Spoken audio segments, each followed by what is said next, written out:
दोस्तों, बिहार की सियासत 2025 के विधानसभा चुनाव से पहले अपनी चरम सीमा पर है, जहां सत्ता का रास्ता सिर्फ विकास और वादों से नहीं बल्कि जातीय समीकरणों और जन भावनाओं से होकर गुजरता है। 243 सीटों वाले विधानसभा के इस महायुद्ध में हर दल अपने अपने पत्ते खोल चुका है। सत्ताधारी एनडीए नीतीश कुमार की स्थिरता, सुशासन और गठबंधन की ताकत को बनाने में जुटा है। वहीं महागठबंधन तेजस्वी यादव की अगुवाई और राहुल गांधी की मौजूदगी के साथ बेरोजगारी, पलायन, महंगाई और कानून व्यवस्था जैसे मुद्दों को हथियार बनाकर जनता के बीच में उतर चुका है। इस बार का चुनाव सिर्फ सत्ता की लड़ाई नहीं बल्कि बिहार के भविष्य और युवाओं की उम्मीदों की अग्नि परीक्षा है। वोटर लिस्ट में हुए एसआईआर विवाद ने सियासी सरगर्मी को तेज कर दिया है। इसी बीच तेजस्वी यादव और राहुल गांधी की वोटर अधिकार यात्रा 17 अगस्त से 1 सितंबर तक 1300 किमी की दूरी तय करते हुए 22 से 23 जिलों तक पहुंच रही है, जिसे खासकर युवा और ग्रामीण तबके में उत्साहजनक समर्थन मिल रहा है।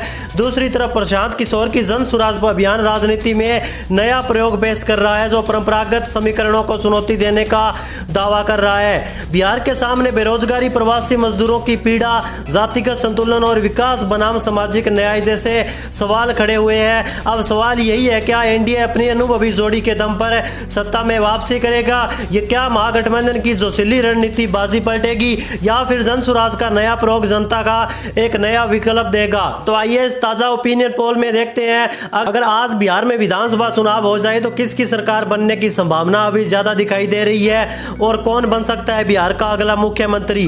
तो दोस्तों, आपसे एक अनुरोध है, अभी तक आपने हमारे चैनल को सब्सक्राइब नहीं किया तो चैनल को सब्सक्राइब जरूर कर लीजिए। और ये जो जनता का ओपिनियन है, जनता की राय हम आपके सामने रखने जा रहे हैं। तो इस ओपिनियन पोल की हमारा चैनल ये पुष्टि नहीं करता कि ये बिल्कुल सटीक ओपिनियन पोल है, तो कृपया इस बात का विशेष ध्यान रखें। तो चलिए आइए शुरुआत करते हैं। सबसे पहले देखते हैं कि आखिर कौन सी पार्टी यहाँ पर मजबूत स्थिति में नजर आ रही है, किस पार्टी के खाते में कितनी सीटें जा सकती है और कौन सी पार्टी यहाँ पर 122 सीटों के बहुमत का आंकड़ा छू पाती है। तो चलिए बिना देरी किए ताजा सर्वे ओपिनियन को शुरू करते हैं। तो सबसे पहले बात करें बिहार के पटना जिले की, जिसमें 14 विधानसभा सीटें आती है।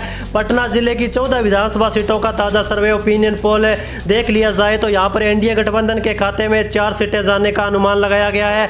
इंडिया गठबंधन के खाते में राजधानी पटना से 9 सीटें जा सकती है। अन्य पार्टियों की बात की जाए तो अन्य पार्टियों का पटना जिले में 1 सीट पर कब्जा हो सकता है। इसके बाद हम बिहार के अगले जिले सीतामढ़ी की बात करें तो सीतामढ़ी जिले में टोटल 8 विधानसभा की सीटें आती है, जिसमें एनडीए गठबंधन को 5 सीटों पर कब्जा होता हुआ दिखाई दे रहा है। इंडिया गठबंधन के खाते में सीतामढ़ी जिले से 3 सीटें जाती दिखाई दे रही है और अन्य पार्टियों का यहाँ पर सुपड़ा साफ होता हुआ नजर आ रहा है सट्टा बाजार की ताजा सर्वे के अनुसार।